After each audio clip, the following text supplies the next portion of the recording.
So the suggestion is to split it up anytime we see a linear term on the numerator. So let's go split it up here. So we're going to get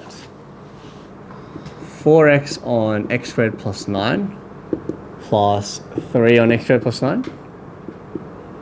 Don't forget your dx's. Okay, cool. And what do you like about this first one? Well, that's a logarithmic kind of integral, right? Matches your form.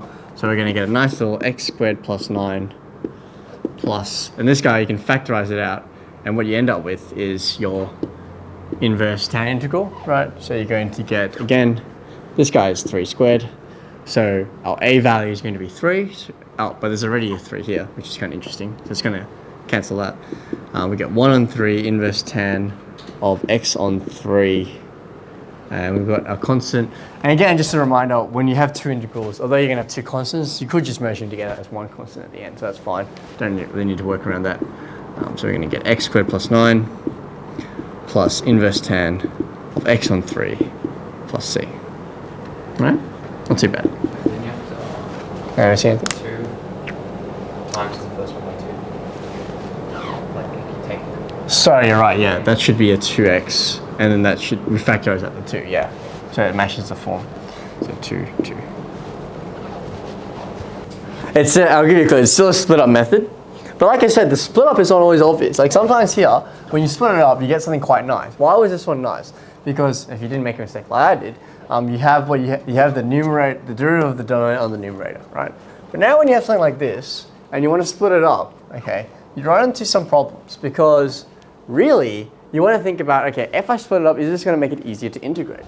If you ever have a constant term in the numerator, that's a pretty good way to start, right?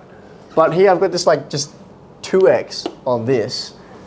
Is that easier? they want 1. No.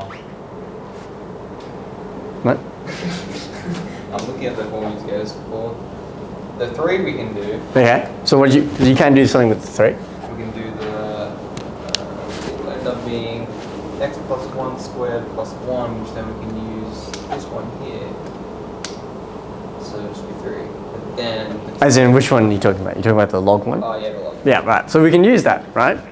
Except we kind of can't because of the fact that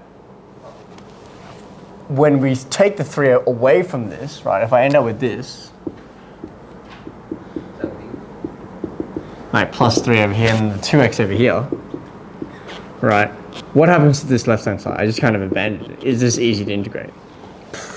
Not in any easy way that I'm aware of, at least, right? So what you want to think about in this situation is, okay, if I can't quite do that, what do you want over here? What is something that would help us? And the key to be thinking of, yeah, what do you got?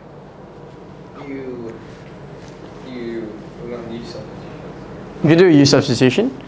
I tend to stay away from U substitutions when you have linears on the denominators, right? Because we want to be thinking about, okay, it's a split up kind of situation, right? Why did splitting up this one help, by the way? Because we can do it. Because it became a logarithmic kind of term, right? Now, this one isn't easily identifiable as a logarithmic kind of way of doing it, but, yeah. You know, we can just cross out the 2x's.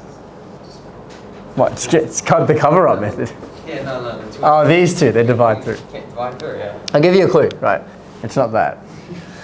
The clue is to think about, okay, what is another way to write this? Another way to write this is x squared plus 2x plus 2 all to the power negative half, right? And if you think about what you have to differentiate in order to get that, right? Because this one was, this one here, that was all to the power negative 1. So that was obviously going to be a logarithm. But if you think about integrating this, what are you going to end up with? Like what power are you going to end up with? Half. So the power half here, right? So think about this. If you differentiated this, if you ever stuck, go back to what you really need to end up with. If you start with this and you differentiate, what will you get? You'll get half. And then what's the derivative of this guy? 2x plus 2 power negative half. And so that's kind of looking similar to what we've got. What are we missing though? Oh, the 1, 2. The plus 2. So we can just borrow this part. Right, with the borrow 2 from here, split that up like so. So you can see how this one wasn't immediately obvious because you didn't split it up as it was clearly given to you. Instead, we split it up in a way that we kept some of the constants here. Can you have a go at integrating this part now? Now that I've got it like this. So if I think about it now, right? Do you remember your reverse chain rule? If you have f dash of x outside of f of x to the power n. Do you remember this one? If you think about reverse chain rule, right? What can you do with this? Yeah? Oh, no, it's fine, yeah. Yeah? Just go. So what would this become anyway? Just for the sake of it, it'd be like what? 1 on n plus 1 f of x to the n plus 1, right? Because when you think about differentiating that, you're going to have those divide through, and then you're going to get left with this guy if you the integral of that, right? So that's what you have here now, right? You have the derivative of this inside component on the numerator. So what will we end up with? We'll get from -1 to 0, and it looks like we're going to get x squared plus 2x plus 2 all to the half. So we're actually integrating now, so I don't need this. And what do I have at the front? 1 on n plus 1. So 1 on this new power, so just 2, right? From -1 to... Just soak it all in, soak it all in. Yeah, and then this is our new standard integral, right? So talk about recognizing different forms that are here, right? This one over here, if you look at this, okay, well, we actually need to factorize this. We need to think about what does this match up with. This is actually something with a linear term on the denominator, so you actually need to complete the square again here. So you can see how they make these difficult is by combining strategies within strategies. All right, if I need to look at this, I can't actually integrate this straight up. It doesn't match any of my forms. So it's got a linear term. I need to complete the square. So it's going to be what? X squared plus 2x plus 1 over here, right? Would you agree? And so this here is now a perfect square. That's just x squared plus 1. X plus 1 all squared, sorry.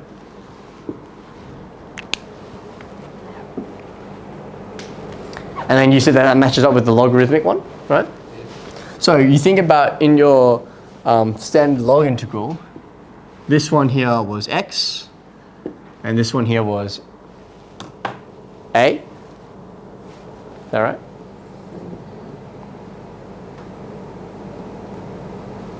Yep, so you're going to end up with something that looks like this. Now remember your absolute values here. We're going to get, now instead of x, we've got x plus 1 plus the square root of x plus 1 all squared minus 1 squared. Or plus 1 squared. Plus 1 squared, sorry.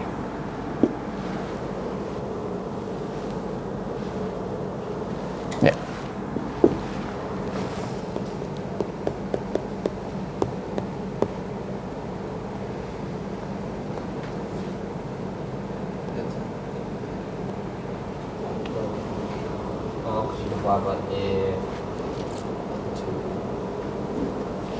How does that look?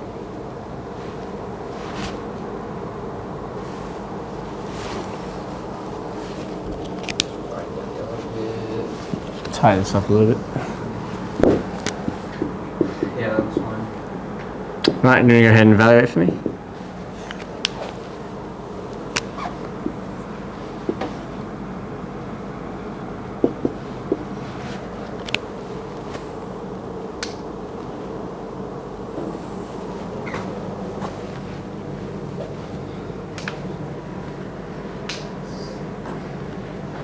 This is the best part.